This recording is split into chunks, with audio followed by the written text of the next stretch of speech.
sports fans, my name is Ed, and I've spent the last 20 years traveling North America and the world, going to sporting events. I've chronicled all my travels on my website, Itinerant Fan. It has guides to all the stadiums in the major American sports leagues, plus some college stadiums and even some major venues around the world. Plus it has travel tips, guides to how to plan a sports vacation, ways to save money, and much, much more. Check it out if you're into traveling for sports. Now let's check out St. Louis's gem of a ballpark.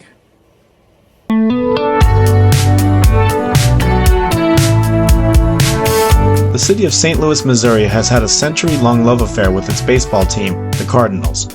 And to see them play, its citizens flock to the downtown ballpark, Busch Stadium. Opened in 2006, Busch Stadium occupies a prominent part of the central city.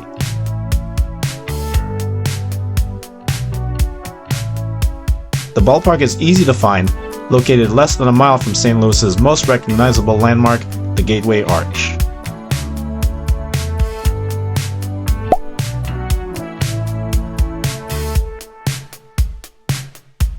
Even if your starting point isn't downtown, it's not difficult to get to Busch Stadium as a visitor. You can take advantage of St. Louis's Metrolink light rail system, which consists of 2 lines that converge downtown. You can ride it from the western suburbs as well as points east across the Mississippi River in Illinois. Take it to the Stadium Station, which is located directly across the street from Busch Stadium.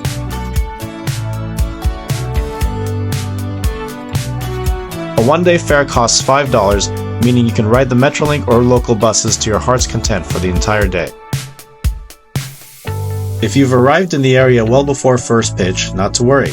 Next to Busch Stadium is an entertainment district called the Ballpark Village, containing numerous restaurants and venues that cater to baseball fans. As you walk around, of course, you'll find there's no mistaking who the home team is here.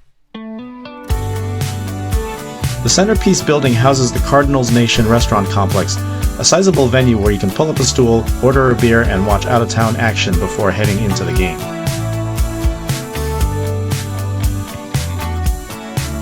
The building also houses the Cardinals Hall of Fame and rooftop bleachers that groups can rent out to watch the game from outside the ballpark. The Ballpark Village essentially serves as the front door to the ballpark, but before you go in, be sure to check out some of the many statues located outside the ballpark. Most of them are at the corner of Clark and 8th Streets, with many recognizable franchise legends represented from across generations.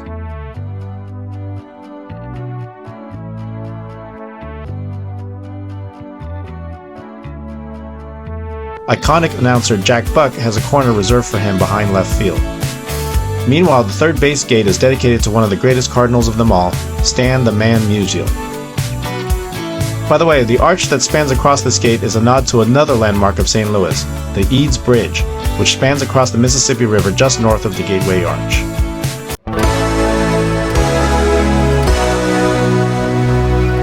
By any measure, Busch Stadium is a beautiful ballpark, and if you enter via the Ballpark Village, you'll see the whole place open up to you in all its glory. But this definitely is not the best view the stadium offers. Go behind home plate and enjoy this glorious view of the downtown skyline, including the Gateway Arch peeking out from behind.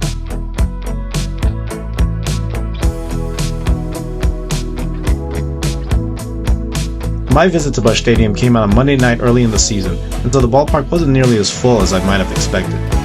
That was a good thing for me though, because it meant I got to watch the game from a number of vantage points. And Busch is definitely good for that, because there are a number of beer gardens and terraces where you can stretch your legs and kick back with some food and drink. More on that in a little bit. But yeah, I really don't think there's a bad seat in the house, though I definitely prefer the view from behind home plate better than any other. If you find you can't see all that well, there are 2 high-definition video boards in right center field to help you keep tabs on the action. They're not anything to be awed at least in comparison to some of the more behemoth video screens around the majors, but they do the job. It's also here that the Cardinals commemorate their long and rich history, which includes 11 World Championship banners, as well as 14 retired numbers, the second most of any Major League Baseball team.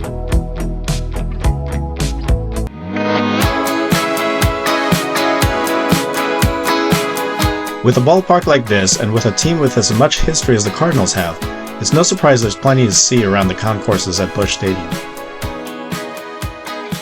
For example, if you walk along the main concourse, look up and you'll see the two out-of-town scoreboards used at the ballpark's predecessor, also known as Busch Stadium, which stood where the Ballpark Village is now.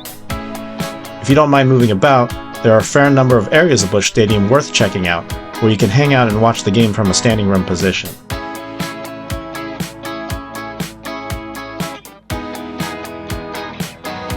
For example, there's the Budweiser Terrace on the upper level in right field, with a picnic area and several popular concession stands.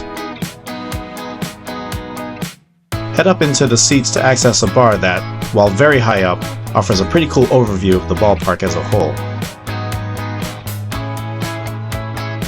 Back down on the main concourse, the Ford Plaza behind the outfield bleachers gives off a bit of an amusement park atmosphere, with a fairly large children's play area.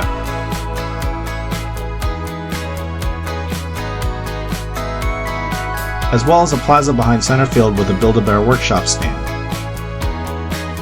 In right center field, Freeze's Landing is a seating area and social space that's sold as an all-inclusive ticket, with food and drink included.